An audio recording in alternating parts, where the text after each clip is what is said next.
കൃപയുടെ വാസസ്ഥലം കൃപാസനം. കൃപയുടെ വാസസ്ഥലം കൃപാസനം. വേദനിക്കുന്നവർക്കെന്നും ആത്മധൈര്യത്തിനഭിഷേകം, വചനത്തിനഭിഷേകം, ആത്മസൗഖ്യത്തിനഭിഷേകം. വരുവിൻ നിങ്ങൾ യേശുവിൻ സന്നിധേ, അവനേകും സാന്ത്വനം. കൃപയുടെ വാസസ്ഥലം കൃപാസനം. കൃപയുടെ വാസസ്ഥലം കൃപാസനം.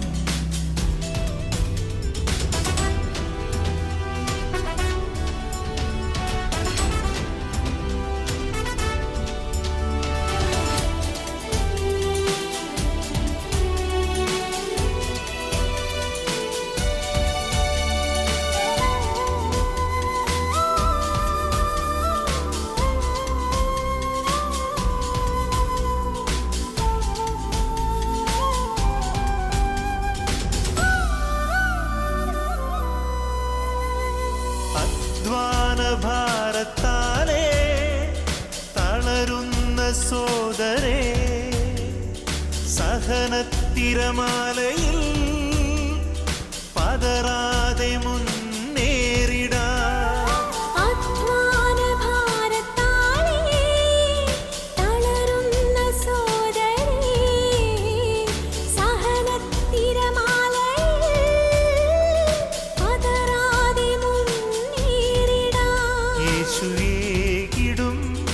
അഭിഷേകം സാന്ത്വനാഭിഷേകം. യേശുവേകിടും അഭിഷേകം സാന്ത്വനാഭിഷേകം. ജീവിതത്തിൻ്റെ സൗഭാഗ്യമേ, ആത്മാവിൻ സായുജ്യമേ,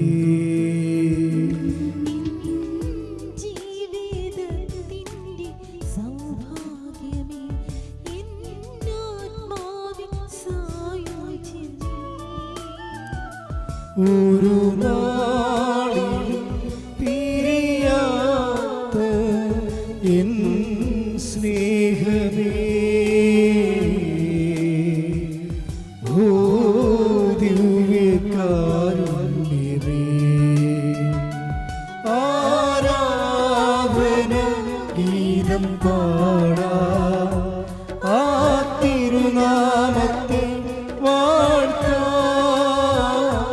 ഓ ദിവ്യകാരുണ്യ സ്നേഹമേ, അങ്ങേയ്ക്കൊരായിരം സ്തോത്രമേ.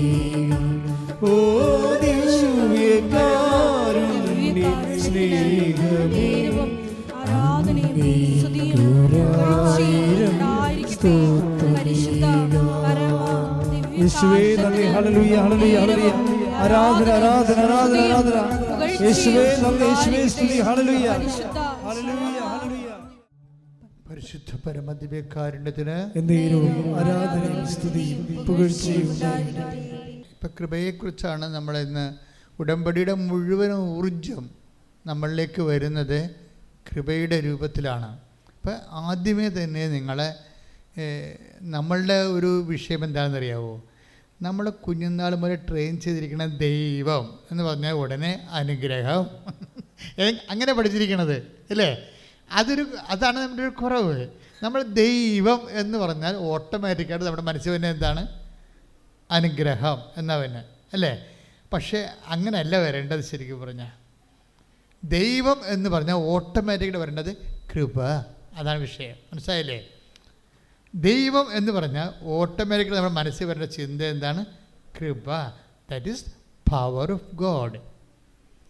നമ്മൾ ഇഫക്റ്റ് ഓഫ് ദി പവറിനാണ് പ്രാധാന്യം കൊടുക്കുന്നത്. അനുഗ്രഹം എന്ന് പറഞ്ഞാൽ എന്താണ്? അനുഗ്രഹം എന്താണ്? ഇഫക്റ്റ് ഓഫ് ദി പവറാണ്. അതായത് ദൈവശക്തിയുടെ ഒരു പ്രതിഫലനമാണ് അനുഗ്രഹമായിട്ട് വരുന്നത് ഇല്ലേ? അതിനാണ് നമ്മൾ പ്രാധാന്യം കൊടുക്കുന്നത്. അത് അധികം വർക്കൗട്ട് ചെയ്യത്തില്ല. അപ്പോൾ ദൈവം എന്ന് പറയുമ്പോൾ പെട്ടെന്ന് കൃപയെന്ന് മനസ്സിൽ വരണം. എന്താണ്? പവറാണ്. കൃപയെന്ന് പറഞ്ഞാൽ എന്താണ്? പവറാണ്. എന്തുകൊണ്ടാണ് കൃപ പവറാണെന്ന് പറയാൻ കാര്യം? അത് 2 കൊരിന്ത്യൻസിൻ്റെ 12:9 എല്ലാവർക്കും അറിയാവുന്ന വചനമാണ്. വായിച്ചോളൂ. ശ്രുതികട ഹല്ലേലൂയ. ഹല്ലേലൂയ ഹല്ലേലൂയ ഹല്ലേലൂയ ഹല്ലേലൂയ. യേശുവേ നന്ദി, യേശുവേ സ്തുതി. ഹല്ലേലൂയ ഹല്ലേലൂയ ഹല്ലേലൂയ. കൃപയരുൾക കൃപയരുൾക അളവന്നെ പകർന്നിടുക ഈ ഭൂമിയിലെ യാത്രയതിൽ ദൈവകൃപയരുൾക. 2 കൊരിന്ത്യസ് 12:9. 2 കൊരിന്ത്യസ് 12:9. എന്നാൽ അവിടുന്ന് എന്നോട് അരുളി ചെയ്തു. പറഞ്ഞേ, ഏറ്റു പറഞ്ഞേ. എന്നാൽ അവിടുന്ന് എന്നോട് അരുളി ചെയ്തു. നിനക്ക് എന്റെ കൃപ മതി. എന്തെന്നാൽ ബലഹീനതയിലാണ് എന്റെ ശക്തി പൂർണ്ണമായി പ്രകടമാകുന്നത്. അപ്പം നിനക്ക് എൻ്റെ കൃപ മതി. ഒരു മനുഷ്യന് എന്താണ് ദൈവത്തിൽ നിന്ന് വേണ്ടത്? നിനക്കെൻ്റെ അനുഗ്രഹം മതിയെന്നല്ല, അല്ലേ? നിനക്കെൻ്റെ അനുഗ്രഹം മതിയെന്നല്ല, പിന്നെ എന്താണ്? നിനക്കെൻ്റെ കൃപ മതി. അപ്പോൾ ഒരു മനുഷ്യന് ബേസിക്കായിട്ട് വേണ്ടത് ദൈവകൃപയാണ്. എന്തുകൊണ്ടാണ് ദൈവകൃപ മതിയെന്ന്, ദൈവകൃപ വേണമെന്ന് പറയാൻ കാര്യം? എന്താണ്? എന്തെന്നാൽ, അടുത്ത വചനം കണ്ടല്ലേ? എന്തെന്നാൽ, പറഞ്ഞേ. എന്തെന്നാൽ ബലഹീനതയിലാണ് ദൈവത്തിന്റെ ശക്തി പ്രവർത്തിക്കുന്നത്. അവിടെ കൃപയ്ക്ക് പകരം ഉപയോഗിച്ചിരിക്കുന്ന വാക്ക് എന്താണ്? ശക്തി എന്ന് ഉപയോഗിച്ചിരിക്കുന്നത്. അപ്പോഴേ നമ്മൾക്ക് കൃപ എന്ന് പറഞ്ഞാൽ എന്താണ്? ദൈവത്തിൻ്റെ ശക്തിയാണ്. ദൈവത്തിൻ്റെ ശക്തിയാണ്. ഈ ദൈവത്തിൻ്റെ ശക്തിയുടെ ഗുണമെന്ന് പറയുന്നത്, ഈ ശക്തി നമുക്ക് ഓരോ രോഗത്തിനും ഓരോ മരുന്നല്ലേ, അല്ലേ? ഓരോരോ രോഗത്തിനും ഓരോ മരുന്നല്ലേ വൈദ്യശാസ്ത്രത്തിൽ. ശാസ്ത്രത്തിൻ്റെയും വിശ്വാസത്തിൻ്റെ വ്യത്യാസം അതാണ്. അതായത് ശാസ്ത്രത്തിൽ ഓരോ കാര്യത്തിനും ഓരോരോ സൊല്യൂഷൻസാണ്.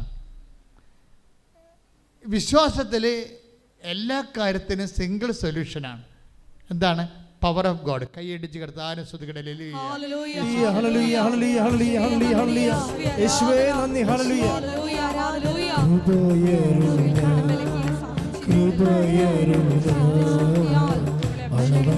പകർന്നിടുക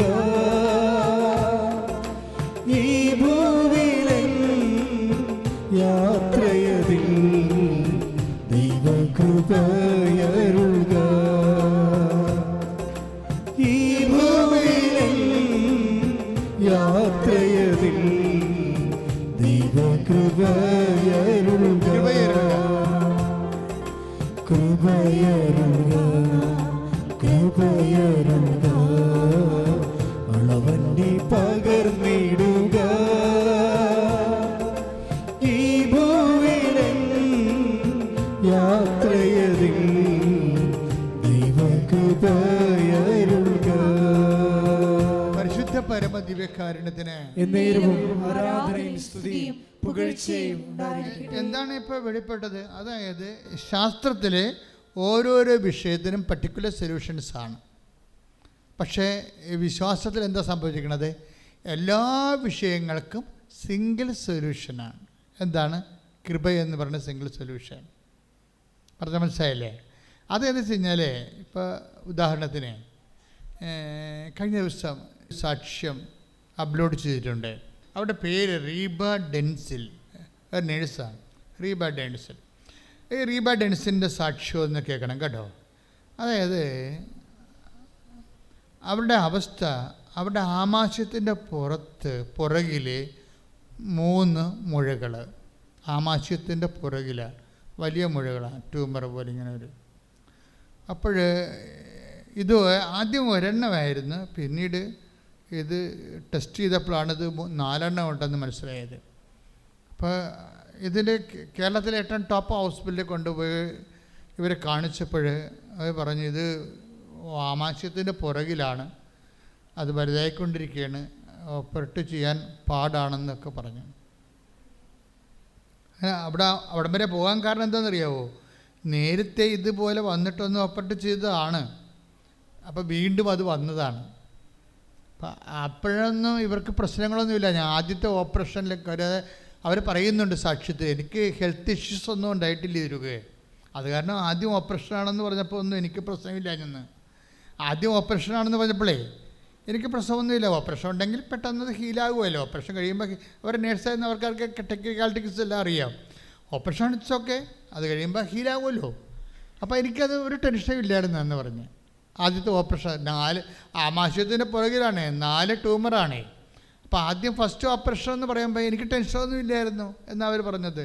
അപ്പോൾ ടെൻഷൻ ഇല്ല, മനസ്സിലായില്ലേ? അത് ഇതിൻ്റെ പ്രശ്നം വെച്ച് കഴിഞ്ഞാൽ എനിക്ക് ടെൻഷൻ ഇല്ല എന്ന് പറഞ്ഞു കഴിഞ്ഞാൽ ശരിക്കും പറഞ്ഞാൽ അതൊരു നെഗറ്റീവ് വിഷയമാണ്. ടെൻഷൻ ഉണ്ടാകണം, മനസ്സിലായില്ലേ? നിങ്ങൾക്ക് കടമാണ്, ടെൻഷൻ ഇല്ലെന്ന് പറഞ്ഞു കഴിഞ്ഞാൽ നെഗറ്റീവാണത്. നിങ്ങൾക്ക് പരീക്ഷ വരാൻ പോകുന്നു, നിങ്ങൾക്ക് ടെൻഷൻ ഇല്ല എന്ന് പറഞ്ഞാൽ അത് നെഗറ്റീവാണ്, പോസിറ്റീവ് അല്ലത്. കാര്യം ടെൻഷൻ ദൈവം തന്നിരിക്കണത് എന്തിനാണത്? നമ്മളുടെ മെരിറ്റ് പോകുന്നൊരു സമയത്ത് യു ആർ ലൂസ്. ടെൻഷൻ നമ്മളോട് പറയണത് എന്താ? ആശങ്കകൾ, ഉത്കണ്ഠകൾ നമ്മളോട് പറയണത് എന്താണ്? You are losing your merit എന്നാ പറയണത്, അല്ലേ? പറഞ്ഞ മനസ്സിലായില്ലേ? നിങ്ങൾക്ക് നിങ്ങളുടെ യോഗ്യത പോയിക്കൊണ്ടിരിക്കുന്നു, കറണ്ട് പോയിക്കൊണ്ടിരിക്കുന്നു, ഇൻവെർട്ടർ ഓൺ ചെയ്യാൻ സമയമായി, അല്ലെങ്കിൽ ജനറേറ്റർ ഓൺ ചെയ്യാൻ സമയമായി. അത്രേ ഉള്ളൂ സംഭവം. ഇത് വളരെ നല്ല ഒരു ലാംഗ്വേജ്. ടെൻഷൻ എന്ന് പറഞ്ഞൊരു നല്ല ലാംഗ്വേജാണ്. ടെൻഷൻ വന്നു കഴിഞ്ഞാൽ അതിൻ്റെ അർത്ഥം എന്താണ്? നമ്മൾ ബലഹീനമാകുകയാണ്. അപ്പോൾ എന്താ പൗലോസ് അപ്പോസ്തലൻ പറഞ്ഞത്? നമ്മൾ ബലഹീനമാകുമ്പോഴെന്താ ചെയ്യേണ്ടത്? അത് ഓട്ടോമാറ്റിക്കാണത്. അവിടെ അത് ഓട്ടോമാറ്റിക്കാണ്. പക്ഷേ ഓട്ടോമാറ്റിക് ആകണമെങ്കിൽ അതൊക്കെ കുറച്ച് മാനുവൽ പരിപാടിയുണ്ട്. Take the word of God നമ്മൾ വായിച്ചു തന്നെ എടുത്തുള്ളൂ. 2 കൊരിന്തോസ് 12:9. 2 കൊരിന്തോസ് 12:9 പറഞ്ഞോളൂ. ക്രിസ്തുവിന്റെ ശക്തി എൻ്റെ മേൽ ആവസിക്കേണ്ടതിന്, ക്രിസ്തുവിന്റെ ശക്തി എൻ്റെ മേൽ ആവസിക്കേണ്ടതിന് ഞാൻ പൂർവാധികം സന്തോഷത്തോടെ എൻ്റെ ബലഹീനതയെ കുറിച്ച് പ്രശംസിക്കും. അപ്പോൾ എന്താ പ്രശ്നം വെച്ചാൽ ഇതൊക്കെ മുമ്പൊരു വിഷയമുണ്ട്. എന്താ കാര്യം വെച്ചാൽ ക്രിസ്തുവിൻ്റെ ശക്തിയുടെ ഒരു വിഷയം, അതിൻ്റെ ഒരു വർക്കിംഗ് പ്രിൻസിപ്പിൾ എന്താണ്? ആവസിക്കുകയാണ് ചെയ്യണത്. ക്രിസ്തുവിൻ്റെ ശക്തി നമ്മളിലേക്ക് വരുന്നതിന് ബൈബിൾ ഉപയോഗിക്കുന്ന വാക്ക് എന്താണ്? ആവാസനമെന്നാണ്. അത് നമ്മുടെ ഇപ്പോൾ ശക്തി, കർത്താവിൻ്റെ ശക്തി നമ്മളിലേക്ക് ആവഹിക്കുക. ഇങ്ങനെ വരണമെങ്കിൽ എന്ത് ചെയ്യണം? ഈ ബലഹീനതയെ നമ്മൾ അഡ്രസ്സ് ചെയ്യേണ്ടി വരും. പീഡിയാവും. ദാറ്റ് മീൻസ് ഒരു മിനിമം ബലഹീനത നമുക്കുണ്ടാകണം.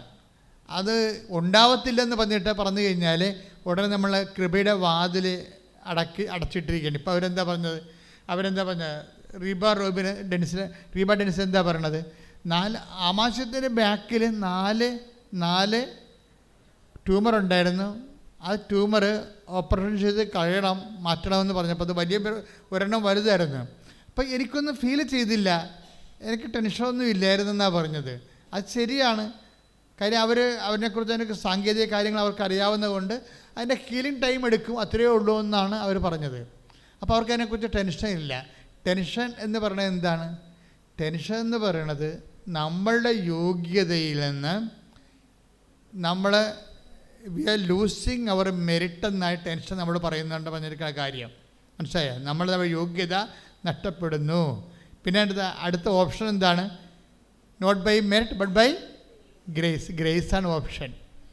ഓരോ ടെൻഷനും നമ്മളോട് പറയുന്ന സംഭവം എന്താണ്? കൃപയുടെ കാലമായി, ഇനി നിൻ്റെ യോഗ്യതയുടെ കാലം കുറയുന്നു. ക്ലിയർ അല്ലേ? ഇത് നിങ്ങളുടെ യോഗ്യതയുടെ കാലം കുറയുന്നു. എല്ലാത്തിനും മനുഷ്യന് ഒരു യോഗ്യതയുണ്ട്. പഠിക്കാനൊരു യോഗ്യത ഇല്ലേ? പഠിക്കുന്നതിനൊരു യോഗ്യതയുണ്ട്. മെമ്മറി ഒരു യോഗ്യതയാണ്. ആരോഗ്യം ഒരു യോഗ്യതയാണ്. അപ്പോൾ ഇതിങ്ങനെ കുറേ നമ്മളെ സംതൃപ്തരാക്കുന്നതും നമ്മളെ നിലനിർത്തിക്കൊണ്ടിരിക്കുന്നതുമൊക്കെ ആത്മവിശ്വാസത്തിൽ നിലനിർത്തുന്നതൊക്കെ നമ്മുടെ യോഗ്യതകളാണ്. നമ്മുടെ ആത്മവിശ്വാസത്തിൻ്റെ എല്ലാം അടിസ്ഥാനം എന്താണ്? നമ്മുടെ യോഗ്യതയാണ്, നോട്ട് ദൈവമല്ല. കാര്യം മനസ്സിലായില്ലേ? ഇത് വെരി സീരിയസ് ആണിത്. നിങ്ങൾക്ക് അല്ലെങ്കിൽ എനിക്കോ ആത്മവിശ്വാസം ഉണ്ടെന്ന് പറഞ്ഞാൽ ആ ഞാനും നിങ്ങളും പറയുന്ന ആത്മവിശ്വാസത്തിൻ്റെ അടിസ്ഥാനം എന്താണ്? അതൊരിക്കലും ദൈവമല്ല. അത് നമ്മൾക്കുള്ള മെറ്റീരിയൽ ബെനിഫിറ്റ്സ് ആൻഡ് മെറിറ്റ്സ് ആണ്. മനസ്സിലായ? ഇവിടെ ടോർപ്പഡോ വരുമ്പോഴാണ് കൃപയുടെ കാലം ആരംഭിക്കുന്നത്.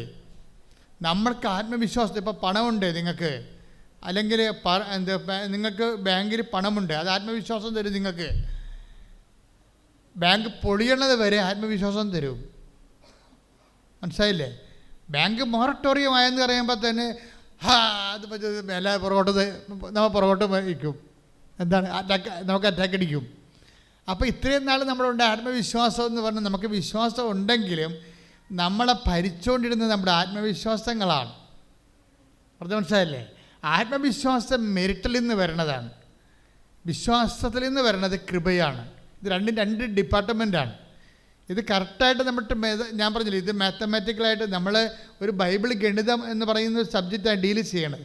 എന്ന് വെച്ച് കഴിഞ്ഞാൽ നമ്മൾക്ക് ഉണ്ടെന്ന് പറയുന്നത് ആത്മവിശ്വാസമാണ്. ആത്മവിശ്വാസത്തിൻ്റെ അടിസ്ഥാനങ്ങളെന്ന് പറയുന്നത് ഒരിക്കലും ദൈവമല്ല, മറിച്ച് ഭൗതികമായിട്ടുള്ള കപ്പാസിറ്റീസാണ്. പൊന്ന്, പണം, പറമ്പ്, പാർട്ടി, സ്വാധീനിക്കാൻ ആൾ, റെക്കമെൻഡ് ചെയ്യാൻ ആൾ, ഇതെല്ലാം മെറ്റീരിയലാണ്. ഇങ്ങനെ മെറ്റീരിയലായിട്ടുള്ള സാഹചര്യങ്ങൾ എന്ന് പറയണതാണ് പലപ്പോഴും നമ്മളുടെ യോഗ്യത എന്ന് നമ്മൾ പറയണത്. പക്ഷേ ദൈവ പൈതലെ, നീയും ഞാനും ഓർക്കാൻ ദൈവം പറഞ്ഞ ഒരു കാര്യം എന്താണ്?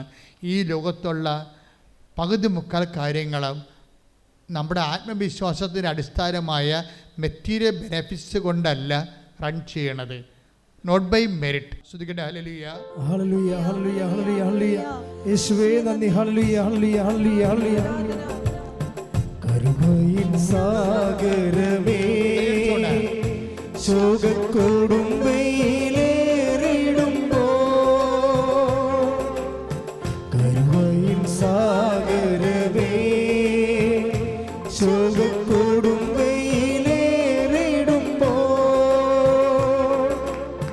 മേഘത്തിൻ തണലരുളി എന്നെ സാന്ത്വനമായി നടത്താം.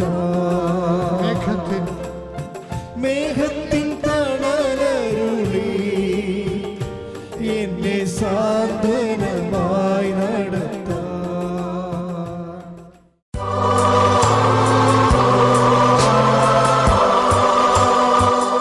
പരിശുദ്ധ പരമദിവ്യകാരുണ്യത്തിന് നേരവും ആരാധനയും സ്തുതിയും പുകഴ്ചയും ഉണ്ടായിരിക്കട്ടെ. പരിശുദ്ധ പരമദിവ്യകാരുണ്യത്തിന് നേരവും ആരാധനയും സ്തുതിയും പുകഴ്ചയും ഉണ്ടായിരിക്കട്ടെ. എല്ലാവരും എഴുന്നേൽക്കുക, നെഞ്ചിൽ കൈവച്ച് പ്രാർത്ഥിക്കുക.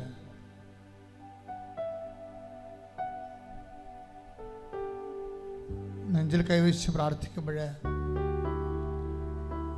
ശ്വാസകോശത്തിൻ്റെ വിഷമത അനുഭവിക്കുന്നവരുണ്ട്, ശ്വാസ തടസ്സങ്ങൾ അനുഭവിക്കുന്നവരുണ്ട്. കർത്താവേ, നിന്റെ വിശുദ്ധമായ രക്തം കൊണ്ട് ശ്വാസകോശത്തെ കഴുകണമെന്ന് പ്രാർത്ഥിക്കുന്നു.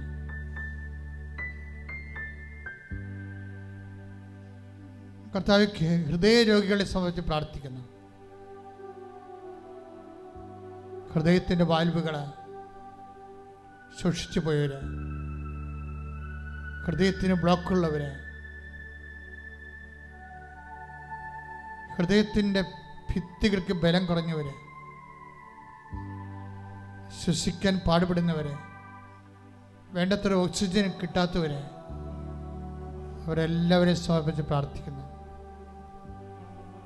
കർത്താവ്, ശ്വാസകോശത്തെ ആകമാനം കരളിനെ സമർപ്പിച്ച് പ്രാർത്ഥിക്കുന്നു. ഫാറ്റി ലിവറുള്ളവരെ,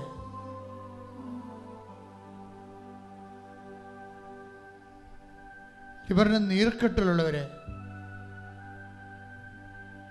ലിവറിന് ഇൻഫെക്ഷൻ ഉള്ളവരെ, കർത്താവേ, നിന്റെ വിശുദ്ധമായ രക്തത്താൽ എല്ലാ ആന്തരിക അവയവങ്ങളെയും കഴുകണമെന്ന് പ്രാർത്ഥിക്കുന്നു.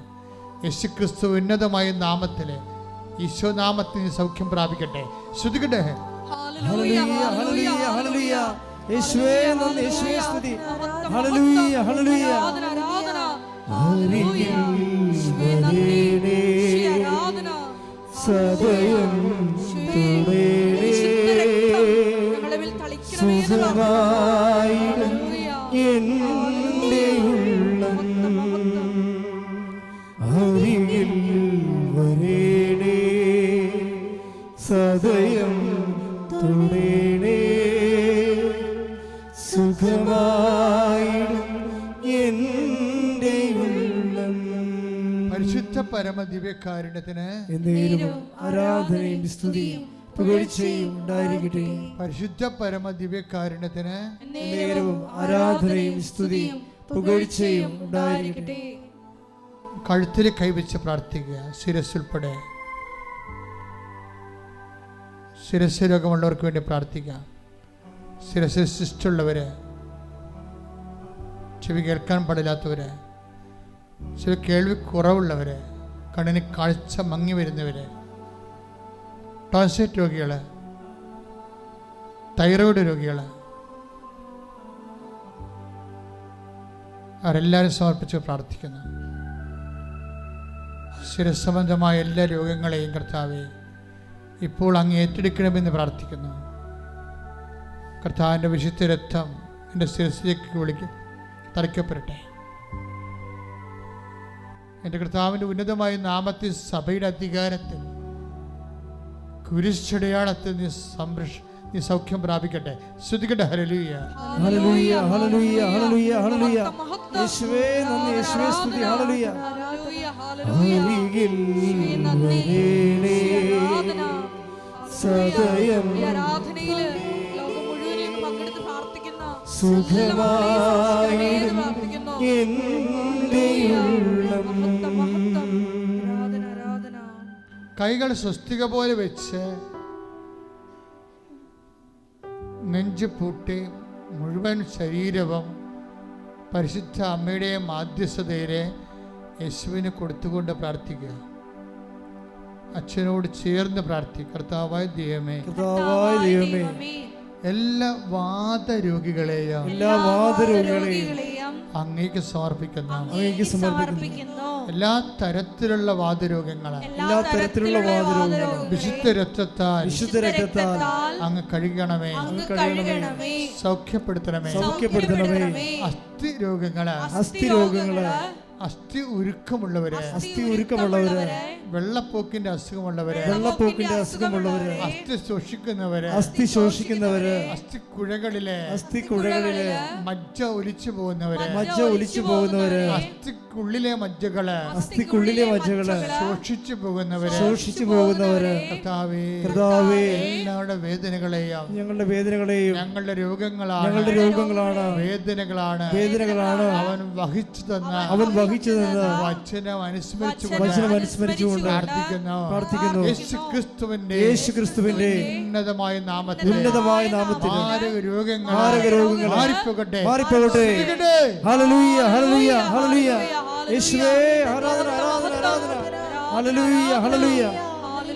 അരികിൽ വരേണേ, സദയം തുടരേ, സുഖമായിടും എൻ്റെ ഉള്ളം. പരിശുദ്ധ പരമദിവ്യകാരുണ്യത്തിന് എന്നേരവും ആരാധനയും സ്തുതിയും പുകഴ്ചയും ഉണ്ടായിരിക്കട്ടെ. പരിശുദ്ധ പരമദിവ്യകാരുണ്യത്തിന് എന്നേരവും ആരാധനയും സ്തുതിയും പുകഴ്ചയും ഉണ്ടായിരിക്കട്ടെ.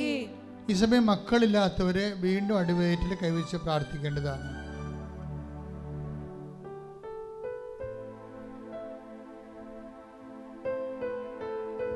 ഇപ്പോൾ പ്രാർത്ഥിക്കാൻ പോകുന്നത് അലർജി രോഗികളാണ്.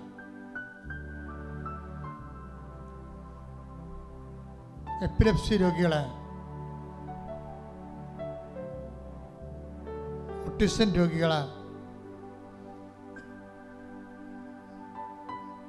അങ്ങനെ ന്യൂറോട്ടിക് ആയിട്ടുള്ള എല്ലാവിധ രോഗങ്ങളുടെ മേലും കർത്താവ് കാരുണ്യം ചൊരിയാൻ വേണ്ടി സ്തുതിക്കട്ടെ. ഹല്ലേലൂയ ഹല്ലേലൂയ ഹല്ലേലൂയ. കർത്താവിൻ്റെ തിരുമുറുവാർന്ന വലതുകരം എല്ലാ രോഗികളുടെ മേലും ഉറക്കമില്ലാത്തവരുണ്ട് കർത്താവേ, പ്രഷർ വല്ലാതെ കയറുന്നവരുണ്ട് കർത്താവേ, ഷുഗർ കൂടുന്നവരുണ്ട് കർത്താവേ, എല്ലാ രോഗികളെയും നീ ഏറ്റെടുക്കണമെന്ന് പ്രാർത്ഥിക്കുന്നു. കർത്താവിൻ്റെ രക്തം അവലേക്ക് തളിക്കപ്പെടട്ടെ, കർത്താവിൻ്റെ രക്തം നിന്നെ തളിക്കപ്പെടട്ടെ. യേശുവിൻ്റെ ഉന്നതമായ നാമത്തിൽ സഭയുടെ അധികാരത്തിൽ കുരിശടയാളത്തിൽ നീ യേശു നാമത്തിലെ സൗഖ്യം പ്രാപിക്കട്ടെ. ഹല്ലേലൂയ ഹല്ലേലൂയ ഹല്ലേലൂയ ഹല്ലേലൂയ. യേശുവേ നന്ദി, യേശുവേ സ്തുതി. അരികിൽ വരേണേ, സദയം തൊടേണേ, സുഖമായിടും എൻ്റെ ഉള്ളം. അരികിൽ വരേണേ, സദയം തൊടേണേ, സുഖമായിടും എൻ്റെ ഉള്ളം. നിൽക്കുക, മൗനമായി പ്രാർത്ഥിക്കേണ്ട സമയമാണ് കേട്ടോ. നിങ്ങൾ ഉടമ്പടി വെച്ചിരിക്കുന്ന വിഷയങ്ങൾ, വെക്കാൻ പോകുന്ന വിഷയങ്ങൾ, പുതുക്കുമ്പോൾ വെക്കാനുള്ള വിഷയങ്ങളെല്ലാം പരിശുദ്ധയുടെ മാധ്യസ്ഥത്തിൽ ഈ ആരാധനയുടെ വലിയ തീഷ്ണമായ സമയത്ത് മൗനമായി പ്രാർത്ഥിക്കേണ്ടതാണ്. അച്ഛൻ പറയാത്ത എന്തെങ്കിലും വിഷയങ്ങൾ, ഭാരങ്ങൾ നിങ്ങൾ സ്വകാര്യമായി കുടുംബത്തെ അനുഭവിക്കുന്നുണ്ടെങ്കിൽ പരിശുദ്ധ അമ്മയുടെ മാധ്യസ്ഥത്തിൽ അത് വെക്കുക, സമർപ്പിക്കുക.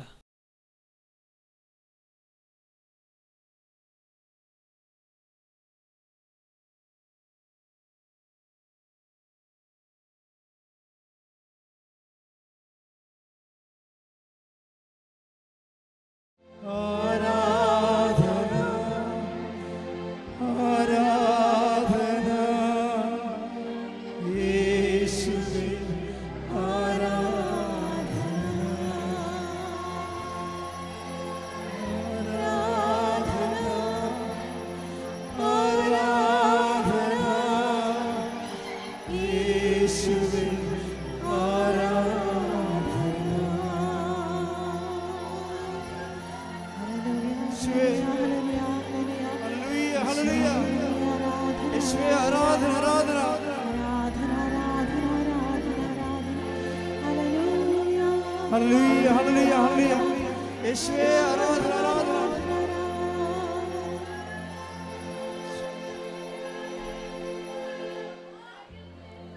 പരിശുദ്ധ പരമമാ ദിവ്യകാരുണ്യമേ, എന്നുമെന്നും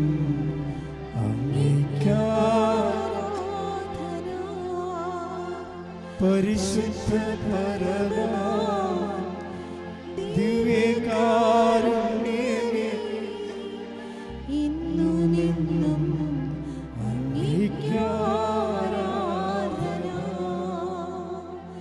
പരിശുദ്ധ പരമാ ദിവ്യകാരുണ്യമേ, ഇന്നുമെന്നും